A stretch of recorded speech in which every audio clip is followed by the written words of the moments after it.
Salam, selamat pagi dan salam sehat untuk kita semua dalam kasih Kristus. Kita kembali mengikuti renungan pagi Gereja HKBP Dasot Bali hari Sabtu 15 Maret 2025. Sebelum kita mendengarkan firman Tuhan, kita memuji nama Tuhan melalui nyanyian pujian buku ND 678 ayat yang pertama.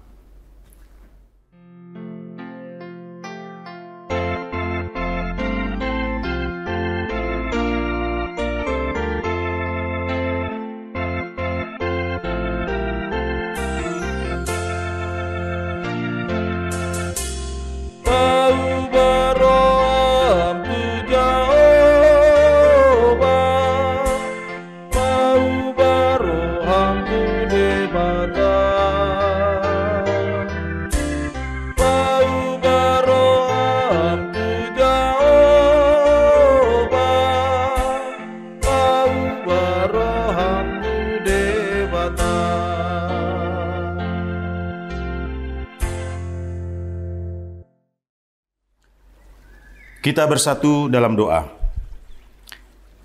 Ya Bapa yang bertahta dalam kerajaan surga, Bapa yang kami kenal dalam nama Tuhan Yesus Kristus. Kami bersyukur dan berterima kasih karena hingga saat ini Engkau memberikan berkat kesehatan buat hamba-Mu. Ini semua karena kasih karunia-Mu semata. Dan pagi ini, izinkan hamba-Mu untuk menyampaikan firman-Mu untuk seluruh umat-Mu dimanapun berada. Amin.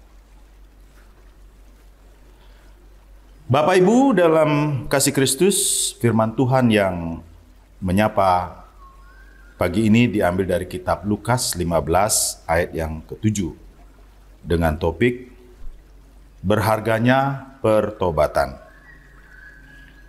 Begini bunyi firman Tuhan.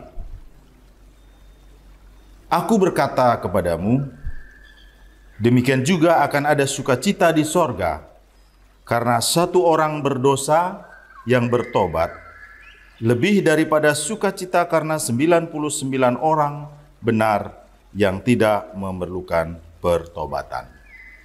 Demikian firman Tuhan. Bapak Ibu dalam kasih Kristus, sesuai dengan tema renungan pagi ini, yaitu berharganya pertobatan. Bapak Ibu dalam kasih Kristus, apa sebenarnya arti pertobatan?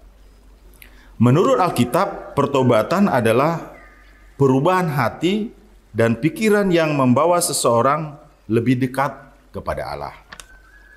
Pertobatan juga berarti berpaling dari dosa dan berbalik kepada Allah untuk pengampunan. Bapak Ibu dalam kasih Kristus, pertobatan adalah sesuatu yang dinantikan oleh Tuhan. Tetapi bagi orang Farisi dan ahli-ahli Taurat dalam Injil Lukas 15 digambarkan, pertobatan atau pertobatan seseorang mengikut Yesus justru akan merusak reputasi mereka.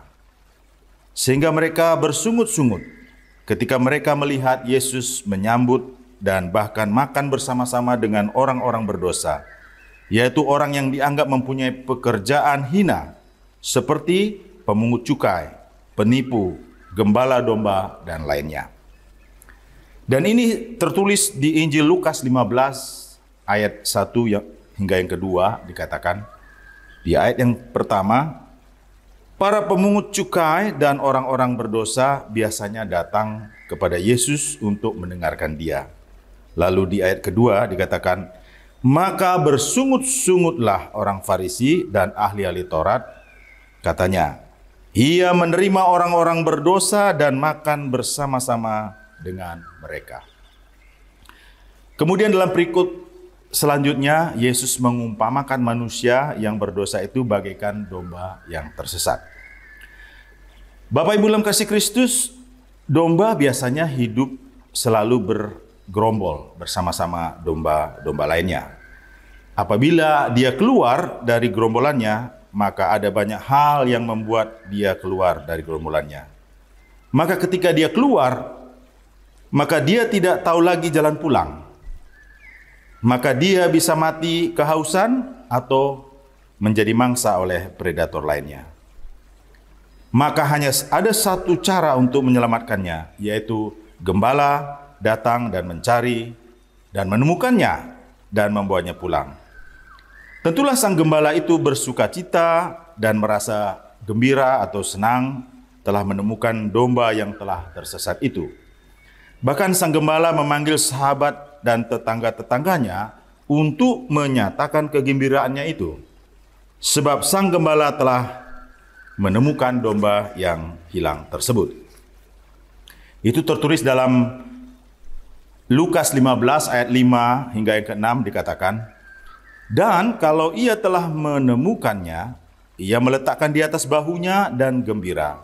Lalu di ayat 6 dikatakan, setibanya di rumah, ia memanggil sahabat-sahabat dan tetangga-tetangganya, serta berkata kepada mereka, bersukacitalah bersama-sama dengan aku, sebab dombaku yang hilang itu telah kutemukan. Bapak Ibu dalam kasih Kristus, domba yang hilang atau yang tersesat adalah merupakan gambaran dari kehidupan manusia yang jatuh dalam dosa, yang telah lari menjauh dari Tuhan, yang terbawa dari keinginan-keinginan daging atau duniawi, terjerumus dalam lumpur dosa, bahkan mengingkari kasih Tuhan, sehingga ia tidak tahu bagaimana dapat hidup ke jalan yang benar dan dapat hidup kudus. Bapak Ibu dalam kasih Kristus, Tuhan Yesus datang ke dunia ini untuk menyelamatkan manusia. Dia adalah gembala yang baik, yang mencintai kita dan tidak membiarkan manusia jatuh ke dalam lumpur dosa. Dan sebagai gembala yang baik, Tuhan tidak membiarkan kita hilang dan tersesat. Dan sekalipun kita hilang, Ia tetap setia mencari dan menemukan kita, sebab kasih-Nya pada orang benar dan pendosa tetaplah sama tanpa pandang bulu. Inilah cinta Tuhan yang tidak dapat diukur oleh perhitungan manusia. Betapa Allah benar-benar menghargai setiap manusia pribadi, lepas pribadi, tanpa membedakan yang benar dan yang salah. Oleh sebab itu, Bapak Ibu dalam kasih Kristus, tempatkanlah diri kita untuk tetap dekat dengan Sang Gembala yang baik, yaitu Tuhan Yesus, dan juga jangan hidup sesat serta jauh dari firman Tuhan. Tetaplah setia dan jalani hidup ini, sebab selalu hidup disertai dengan firman Tuhan, dan segeralah bertobat selagi ada waktu dan kesempatan yang diberikan Tuhan kepada kita. Betapa berharganya sebuah pertobatan bagi Tuhan untuk kita dapat keselamatan, kehidupan kekal kelak yang telah disediakan Tuhan bagi kita yang percaya. Amin. Kita berdoa. Terima kasih Bapa di surga, kami kembali mengucap syukur dalam kerendahan hati kami telah mendengarkan firman-Mu. Kiranya firman yang telah kami bagikan pada pagi ini boleh bersemayam di hati kami, sehingga firman-Mu senantiasa menuntun kehidupan kami dari segala tantangan kehidupan yang kami alami. Kami tetap kuat karena Engkau adalah satu-satunya gembala yang baik yang memberikan keselamatan, janji keselamatan kelak di kemudian hari. Inilah doa kami Tuhan, terimalah doa kami, dalam Tuhan kasih Kristus kami berdoa. Amin. Bapak Ibu dalam kasih Kristus, demikian renungan singkat pada pagi ini. Selamat beraktivitas. Tuhan Yesus memberkati. Horas.